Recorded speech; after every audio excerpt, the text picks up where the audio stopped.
And now, time to get in the huddle with your host, Charles Ritchie, here on the Mass Steel Podcast. Hey, you blink, I'll cut your eyelids off. Don't you blink. I got you. Let's go. You get where you feel like you can rush the quarterback. You understand? Yeah. Rush the quarterback. Bangs in for the touchdown, and there's the coup de grace. Do you have room in the trophy for another one there? You got 6 of them now. You're the winningest franchise in NFL history. We'll make room.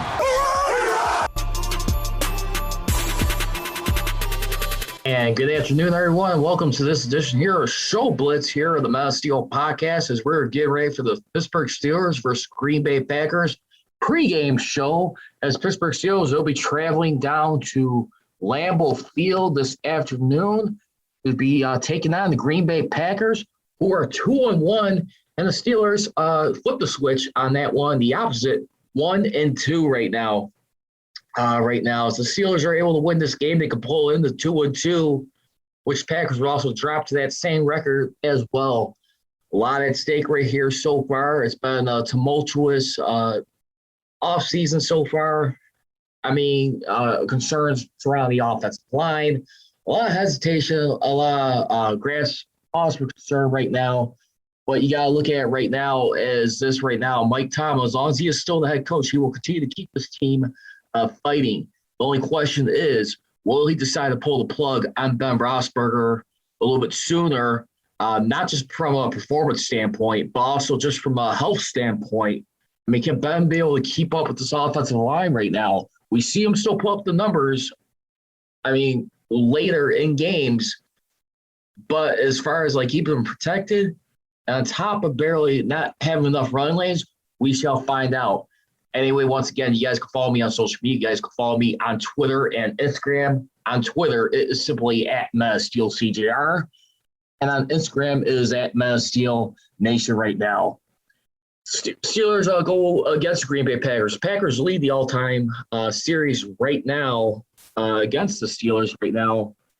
Going into this contest, as we look at it for the time being here, is they seem to come out on a losing stick in this one versus the Packers all time. Good news is they have won. Since 2005, they have been unbeaten versus Packers in regular season play. They have been 4-0 in the regular season. Unfortunately, in the Super Bowl where they got them where it mattered, they have lost that game. So it brings the Pittsburgh Steelers to 4-1 this millennium right now. And getting back to versus Packers going into this game right now for the Steelers, like I said, the Green Bay Packers, they lead this series with 19 wins and 19 wins and 16 losses right now. And right now, when you look at, you have to go back as far as to 1995, the last time the Packers lost a game at home in Lambeau Field to the Pittsburgh Steelers. That's when the Steelers went to 11-5. They were in the Super Bowl that year, coming up short to the Dallas Cowboys. So it's been a while right now. And speaking of being a while right now, too, how crazy is this? Ben Roethlisberger and Aaron Rodgers have met only 2 times in their career head-to-head versus one another. 2009 in Heinz Field, which is a crazy high-scoring game, which Steelers did come out on top of that one. That was 37-36 in that game. And I want to say in that game, let's take a look real quick. Shoot, pull it up real fast. That game in 2009 where they won that game versus the Packers, you saw Mike Wallace. He got the winning pass from Ben Roethlisberger right there as time had expired right there to win that game 37-36. Those didn't end up going to miss the playoffs that season as defending Super Bowl champions. But what would happen later on, too, we saw Aaron Rodgers. He would get hurt quite a few times throughout his career where he was unavailable in games in 2013 and 2017, where they faced each at Lambeau and Heinz Field. I mean, you look back in 2013, the one injury they had right there where he got hurt. He fractured his left clavicle in a Monday night loss to the Bears that season right there. And then later on, too, back in 2017, he suffered a shoulder injury to the Minnesota Vikings, Anthony Barr, which ironically, two injuries suffered to NFC North opponents. Now, the funny thing about that, too, I mean, you have a clavicle and then a shoulder injury right there. Basically, guess who the Steelers ended up having to face that season? They had to face like NFC North opponents, as they will be facing again this season. Now, when you look at this game right now and what's at stake for the time being, I will say this. I think definitely you got a lot riding on this game right now. I mean, you look at the Steelers standpoint. I mean, they're trying to get some sort of confidence right now. I mean, of course, they're at the bottom of the division right now, losing to the Bengals at home in Heinz Field.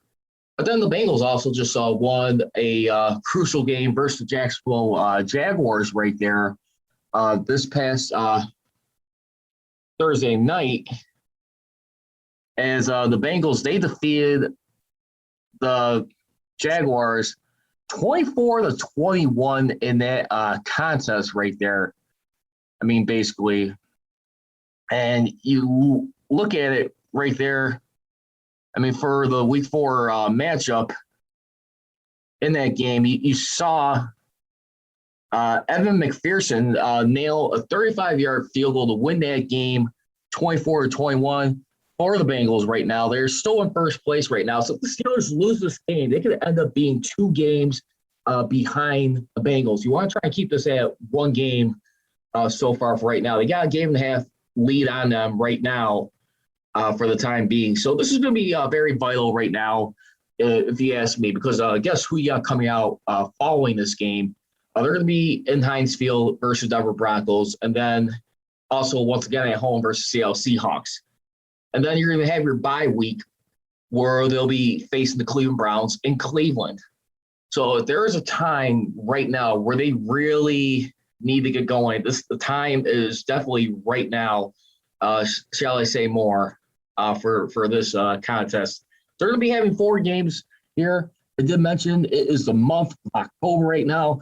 October, as I usually like to refer to it. Hopefully it spells good dividends for the Steelers going into this right now. Mike Tomlin in the month of October, shall I say anymore, 38-14 whenever going into this month right now.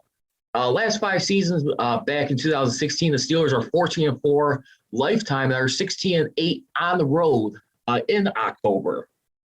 I mean, think about some of the crucial games they have won in that month. Now, I will say this. I think when you also look at Mike Tomlin, I think probably like the only bad year he probably had as far as like in the month of October, if we're going to take a look at it for him, I probably have to say like probably like the last bad month he probably had, if we go back and research, I want to say it was 2016. That's probably where he had a bad luck month. Usually, like when it's one of his hotter months right there. And yeah, basically they split that month where they went 2-2. They started off good, defeating the Kansas City Chiefs and the New York Jets, both in Heinz Field, by the way. And then they will go on a 2-game losing streak on the road against the Miami Dolphins. And then a week later at home in Heinz Field versus New England Patriots, defending Super Bowl. Against the New England Patriots that year. So you look at it from those standpoints, this is where they're at right now. You got like the odds going into this game right now. Take a look at OddsShark for they're doing some research on this game. OddsShark has these 2 teams right now. The over-under set for 48 points in this contest right now, with the Packers being 6.5 points favorite. And I can definitely see that right now. I mean, the Packers for this season, when you look at it, I mean, all the points that they have scored right now I mean, the most part going into this game, I mean, of course, you had that one bad hiccup versus New Orleans Saints.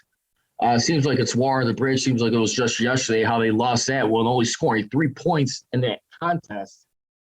But, I mean, ever since that game, they've scored 65 points, 68 points for the entire year.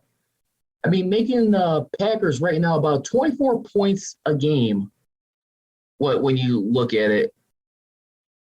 And for the most part, I mean, right now, I mean, yeah, that's where we got to look at right now.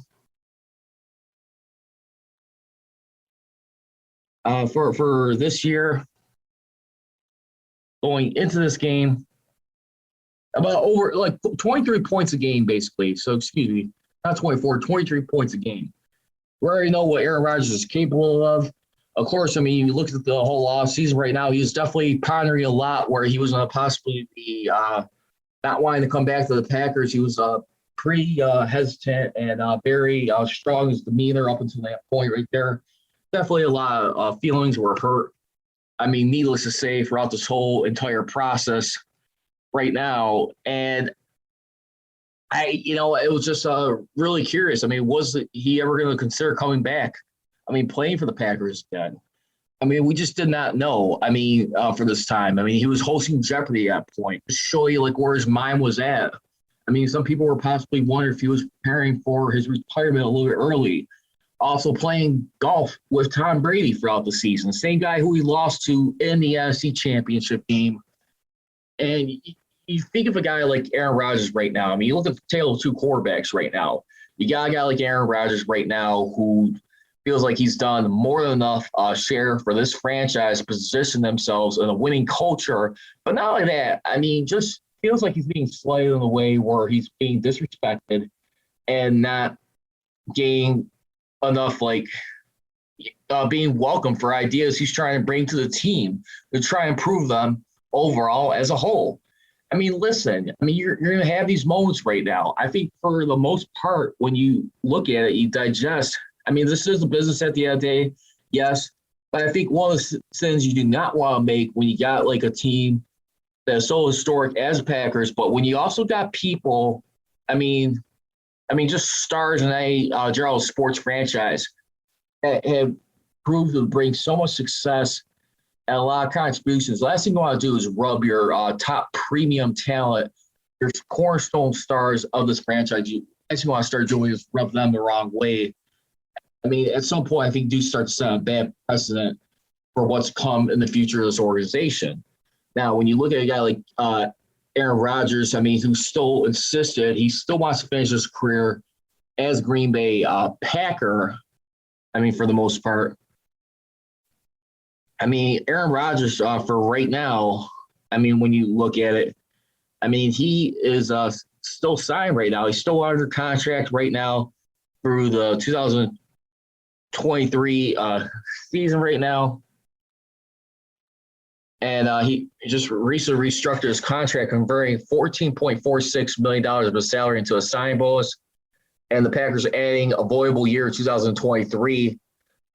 And they were able to create $10 million in cap space for 2021. Now, they said it will void 7 days prior to the start of the 2023 league year. So there you have it right there. And then you look at the other tail right now on the other side, Ben Roethlisberger. I mean, pretty much being very distraught how their season ended last year.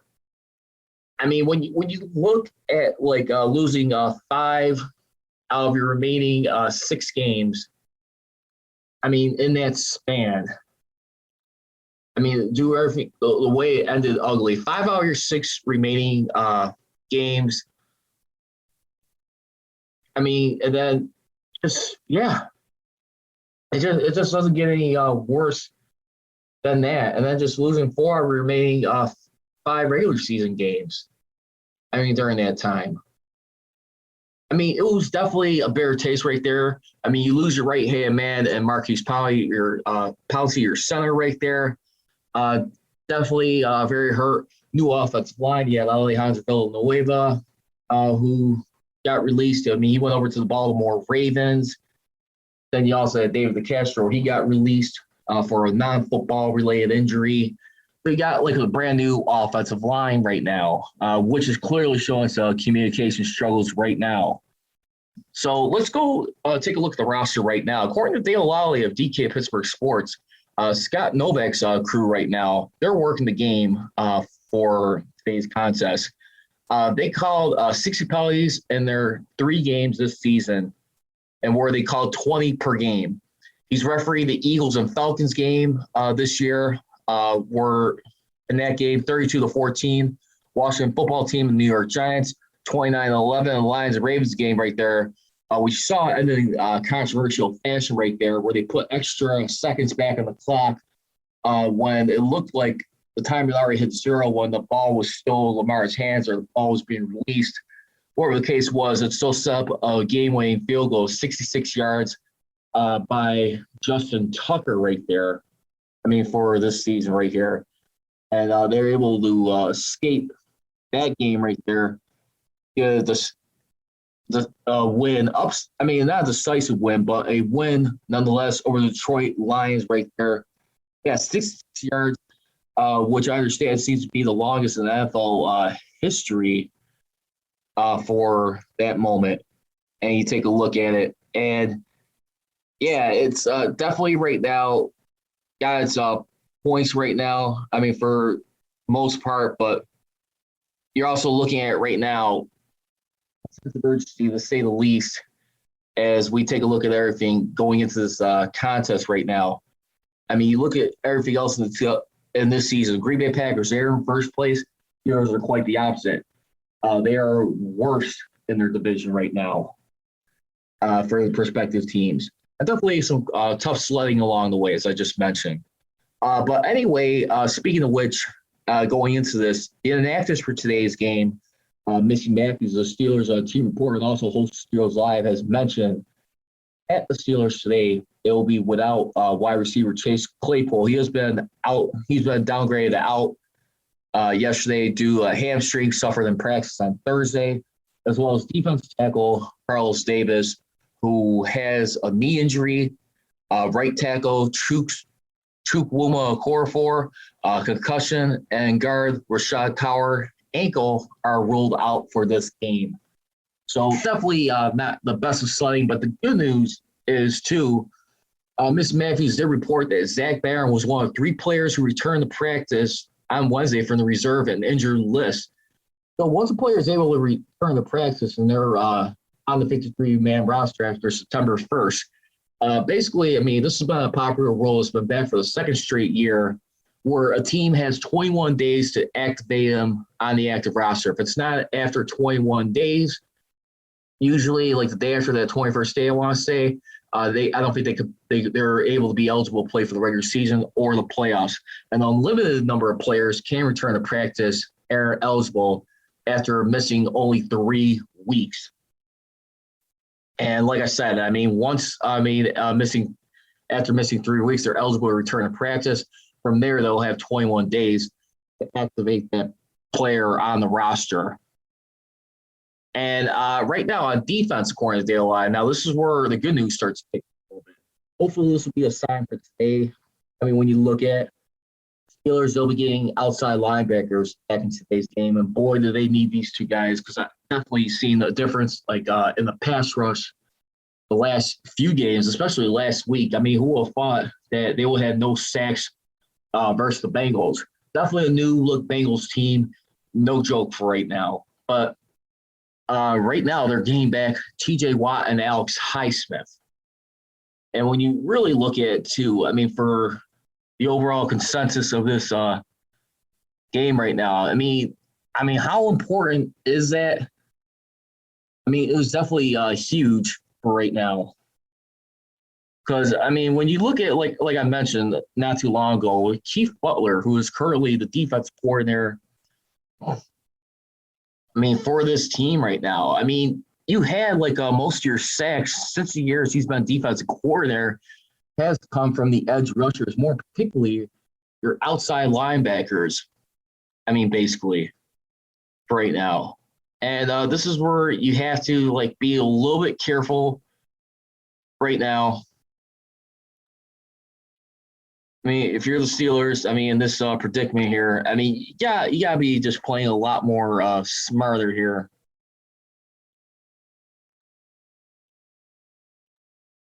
But I mean, for the most part, right now, let's see. I think definitely a guy like T.J. Watt, who's definitely been dealing with a groin injury right now. Hopefully, that does not get any worse throughout the season. I mean, that's something where we gotta hold our breath on. Make sure something that does not linger throughout the season.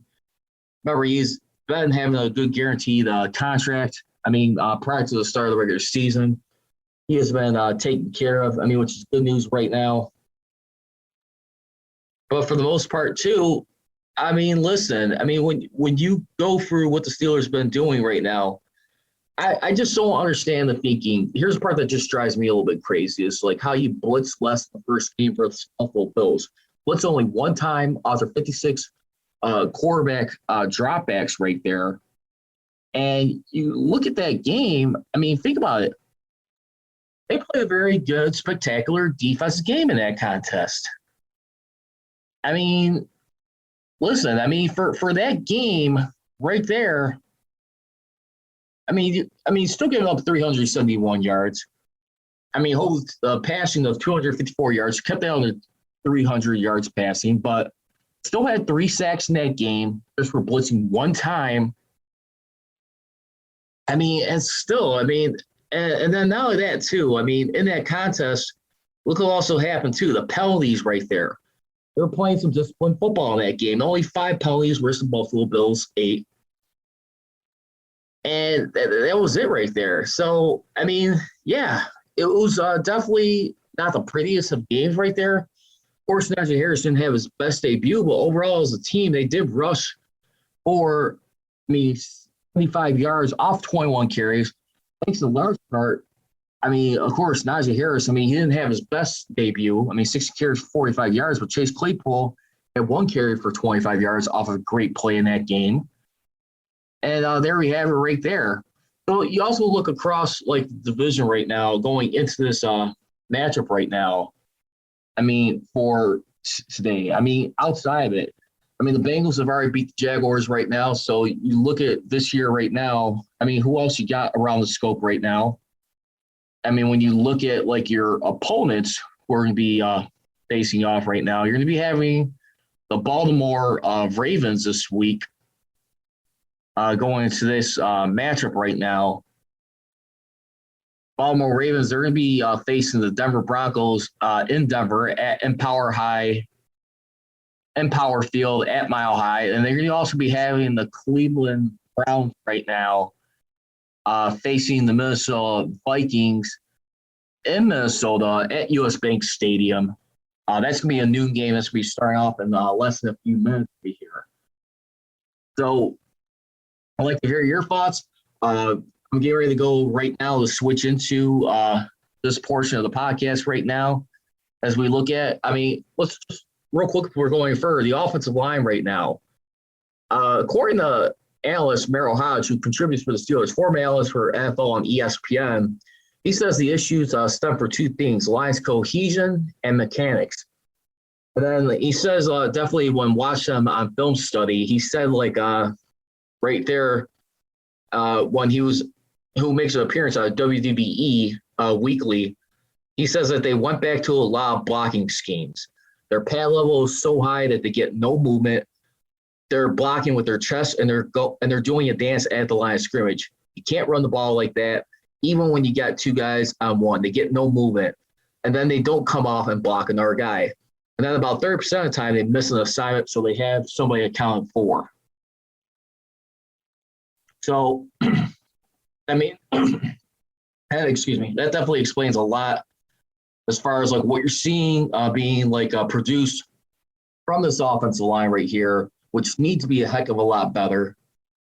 And to be brutally honest with you, I mean, they definitely need a wake-up call right now. I mean, you cannot say a job right now. I mean, yes, I mean, people want to be a little bit concerned about the run game. I mean, and people want to point to the offensive line.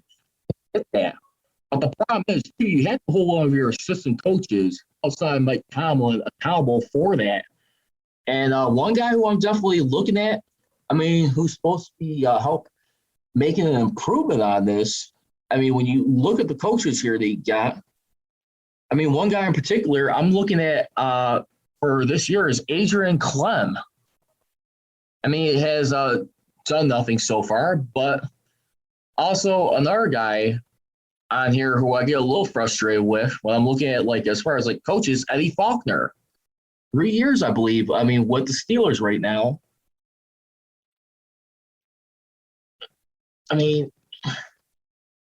For the most part, just being close to dead last. Last place, for this season and the year before, and then around 28th, 29th, between 20th and 30th. Either way, it's towards average top 5, top 3 bottom of the league. And that's just, you cannot be having that. You cannot be satisfied with that. With this team right now. Sean Surratt, who was last year, a year ago, Adrian Clem, I'm not seeing any slightly improvement, any better quality for right now. So I think your running backs coach has to do a little bit of a better job, have to involve Najee Harris a little bit more. So let's go ahead and get into Keys' game. Get ready to wrap this up right now as we look at it. Key number 1 for today's game. I'm going to go with the Steelers' pass defense. You look at a guy like Aaron Rodgers. Don't let the pass yardage fully right now. For right now, the Green Bay Packers, relay their passing, ranked 22nd in the league. But you know how Aaron Rodgers likes to take care of that football right there, because it's going to lead to whoever wins this turnover battle too. And right now, the turnover ratio right now for the Packers is +1, which ranks 11th. Steelers right now for this season are -1, which is 22nd in the league. So you better darn sure believe right now. I'm looking for guys like Joe Hayden to help out a guy like Cam Sutton right now. Maybe a guy like James Pierre. What else can they do right now to help out on this defense? Because honestly, I'm a little bit concerned about covering in the passing game here. And this is just where you cannot be satisfied right now from what we've seen the last couple of years. And I think, Steven Nelson's loss, it's definitely proven to be valuable so far. So I'm going to look at that right now. Do not get burned by Aaron Rodgers and try to contain one of his favorite weapons, Devontae Adams. He is key in their top receiver with 25 receptions for 309 yards with a touchdown. Also look at Marquise Valdez-Scantling, too. He's another guy who Aaron Rodgers liked to target a lot last year and definitely caught some good touchdown grabs for him. So that's going to be key number 1. Key number 2 for this game, be patient trying to blitz Aaron Rodgers. Steelers are blitzed 14 times off 115 quarterback dropbacks. Week 1 versus Bills, they blitzed once off of 6 dropbacks. Held the Bills to 16 points. And a guy like Aaron Rodgers, whenever you try and blitz this guy, it's usually a big mistake right there. If you're going to blitz him, you better make sure you time it right and get in his face and give him no chance. That's going to be key number 2. Be patient on the blitz. Be balanced once again. And then last but not least, key number 3, involve Pat Freiermuth more. He has caught 8 out of his 10 targets for 82 yards with a touchdown while averaging 10.3 yards a catch right now. You need to get your tight ends involved more, because I can already see it right now. Deontay Johnson will probably gain a lot of targets in today's game. With Chase Claypool being out, including Juju Smith-Schuster for this game. When you look at it, he was a full participant on Friday, but still, I think you want to be careful in those regards. And last but not least, if you're going to go into another key in this game, just play disciplined football. Because for right now, penalties right now for this season has definitely been a killer right now, especially on the offensive line right now. I think they had about 10 penalties last week versus the Bengals right now. You got to keep that under control. You saw how many beautiful times where Najee Harris had some good plays and yards gained, only had to be held back due to holding or pass interference on offense. So that's my keys to the game. Again, you guys can follow me on social media on Twitter and Instagram. Follow me on Twitter at MassSteelCGR and on Instagram at MassSteelNation. As I leave you, Kobe Charlie, be rolling. Here we go, sirs. Here we go.